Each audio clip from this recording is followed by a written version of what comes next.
नमस्कार, मैं हूं डॉक्टर स्मृति स्पर्श, chief consultant wings IVF Patna और आपकी अपनी फर्टिलिटी एक्सपर्ट। आप काफी सारे पेशेंट्स के रिक्वेस्ट के बाद हमने सोचा कि एएमएच, जिसके बारे में काफी लोग जानना चाह रहे हैं, आज मैं कुछ एक पॉइंट आपको बताऊं। टू बिगिन विद कि एएमएच क्या है। ये एक सिंपल ब्लड टेस्ट है जिसके माध्यम से हम जान सकते हैं कि हमारे अंडाशय की क्षमता क्या है, वो कितने अंडे बना सकती है। हर एक महिला एक फर्टिलिटी पोटेंशियल, एक नंबर ऑफ एग्स के साथ जन्म लेती हैं और जैसे जैसे वो मेनोपॉज की तरफ बढ़ती हैं वैसे वैसे उनके इस अंडाशय में जो अंडे होते हैं वो घटते जाते हैं और बाय द टाइम वो मेनोपॉज तक आती हैं ये अंडे घट के 400 के लगभग पहुंच जाते हैं। इससे हम अनुमान लगा सकते हैं कि शायद हर एक फुग्गा जो फॉलिकल्स होते हैं वो शायद कुछ एक अंक प्रदान करते हो, जिसके बिना पे आपका डॉक्टर एक 3 इंडेक्स बनाता है जिसे हम लो, नॉर्मल और हाई एएमएच में डाल देते हैं।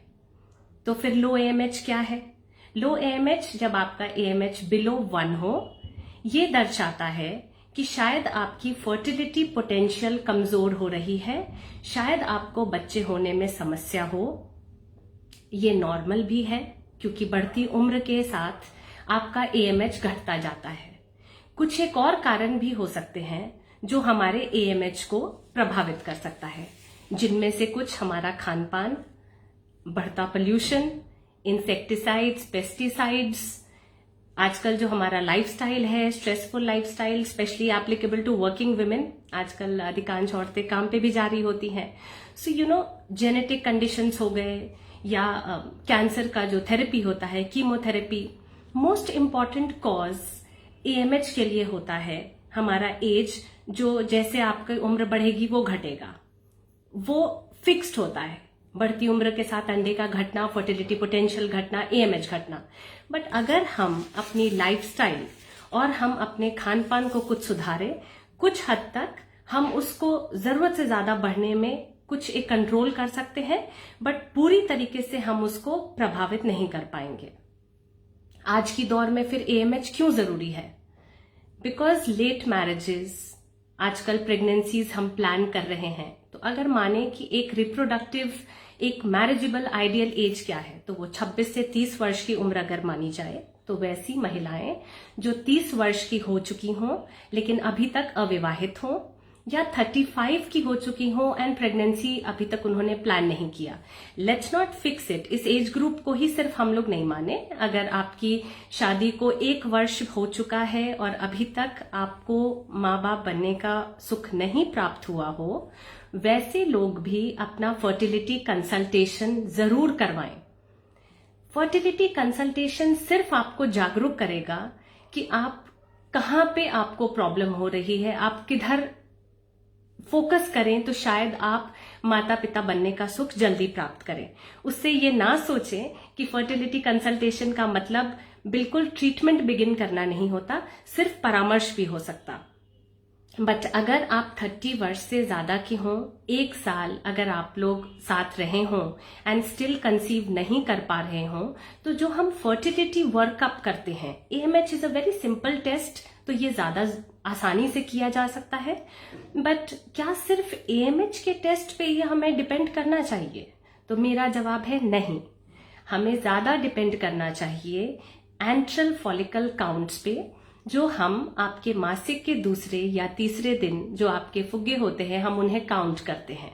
जैसा मैंने शुरू में भी कहा कि हर बार हम स्कोरिंग भी कर लेते हैं। तो ये एएमएच एक इनिशियल इन्वेस्टिगेशन होता है जो हमें इनडायरेक्टली दर्शाता है कि आपका फर्टिलिटी पोटेंशियल क्या है, हमें इस मरीज में कितने फुग्गे मिलने की संभावना है। लेकिन अगर हमने आपका एंट्रल फॉलिकल काउंट पहले किया तो वो ज्यादा बेहतर जांच होगी। बट एएमएच अगर कुछ नहीं तो कुछ में हम एएमएच की तरफ बढ़ सकते हैं। अगर आपको लगता है कि आपका एएमएच 1 से कम है और आपने एंट्रल फॉलिकल काउंट भी करवा लिया, वो अगर इस रिपोर्ट को कोरिलेट कर रहा है, तो हम उस रिपोर्ट को डेफिनेटली आइडियल मान के चलेंगे। So AMH with AFC is the ideal module या मॉडलिटी, अगर आप माने इन्वेस्टिगेशंस की, तो वो रहता है। AMH कम होने का मतलब कतई ये नहीं है कि हमें अब डोनर प्रेगनेंसी या डोनर एग्स की तरफ जाना चाहिए।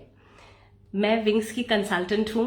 हमारा 18 वर्षों का एक्सीलेंस एंड वर्क प्रोफाइल इसी पे रहा है कि आपको ज्यादा से ज्यादा हम आपके अपने अंडे से, आपको अपने शुक्राणु से माँ बाप बनने का सुख प्रदान करें। So in that case definitely low AMH का मतलब आपको तुरंत डोनर पे जाना नहीं होता।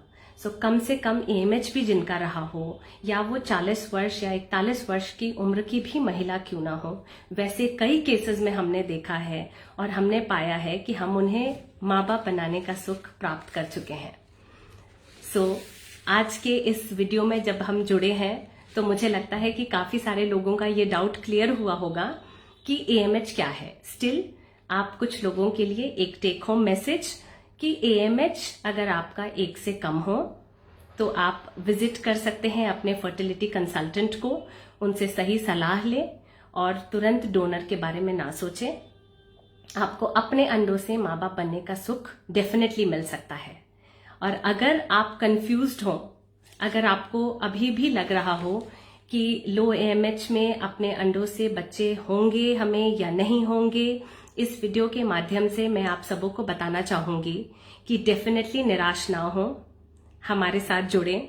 विंग्स IVF हॉस्पिटल एक कॉर्पोरेट सेंटर है, काफी सारे जगहों पे है और मैं आपको पटना में मिलूंगी। अगर ऐसी कोई समस्या है जिससे आप जूझ रहे हो, हमारे एक्सपीरियंस का लाभ उठाएं। हम आर्टिफिशियल इंटेलिजेंस के पायनियर हैं, इसका लाभ उठाते हुए आप हमसे संपर्क कर सकते हैं। Thank you so much. और अगले लाइव सेशन के लिए आप लोग तैयार रह सकते हैं, हम बहुत जल्द मिलेंगे। कुछ क्वेश्चंस आ रहे हैं जिनको मैं पढ़ती हूँ, शायद आपके डाउट्स और बेटर क्लियर हो। मेरी कजिन सिस्टर हैं, मैम का कहना है, सोफिया जी हैं, मेरी कजिन सिस्टर हैं, एज 38 है, उनकी मैरिड लाइफ को 1 साल हो चुका है और उनको अभी तक बच्चे नहीं हुए हैं। तो क्या उन्हें सेल्फ एग से प्रेगनेंसी हो सकती है? डेफिनेटली हम लोग ऐसे लोगों में ये बताना चाहेंगे कि AMH कोरिलेशन इज इम्पॉर्टेंट। सिर्फ एज हमारे लिए देखना काफी नहीं होता है। एज हमें एक लगभग बताता है कि वो डिक्लाइनिंग ट्रेंड में होगा जो उनका टोटल काउंट होना चाहिए। But still what we can do is कि हम ऐसे पेशेंट से मिलें और आप निराश ना हो, आप हमें मिलें। और इसमें एक निराश नहीं होना, प्रेगनेंसी की गुंजाइश बिल्कुल है और हड़बड़ाने की जरूरत नहीं है, आप बिल्कुल मां बन सकती हैं। खुशबू जी का कहना है, my age is 38 and my AMH is low, can I still conceive if I want pregnancy with my own eggs? Yes madam, definitely you can conceive with your own eggs even at the age of 38। So हम लोग जो अभी कर रहे हैं, जो हमारा success रहा है, तो at the age of 41 also the patient has conceive with her own egg. So निराश नहीं हुआ जाए, हम डेफिनेटली इसमें आपको होपफुल रहने की जरूरत है। Can PCO lead to infertility? Shambhu ji का ये क्वेश्चन है, very important and interesting question है शंभू जी। नहीं, it does not lead to infertility but it can delay in pregnancy. So Shambhu ji, इस पेशेंट को अगर हम ट्रीट कर रहे होते हैं तो कुछ एक आध टेस्ट हम प्रेफर करेंगे, लेकिन ऐसे लोगों में, PCO वाले पेशेंट्स में प्रेगनेंसी और ज्यादा होती है। अगर आप देखें तो उनका AMH भी अबव 4 पाया जाता है।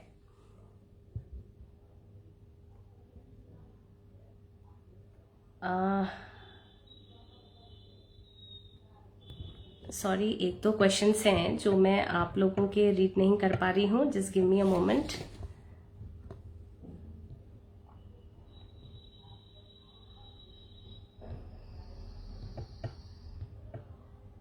Okay, I think I am having problem in reading the remaining questions. अगर ये आपको यूजफुल लगा हो तो मेरे नेक्स्ट लाइव सेशन का वेट किया जाएगा।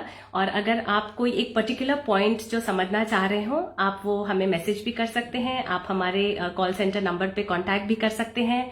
और अगर आप बिहार और पटना में रहते हो तो आप मुझसे आके सेंटर पे मिल सकते हैं। Thank you so much.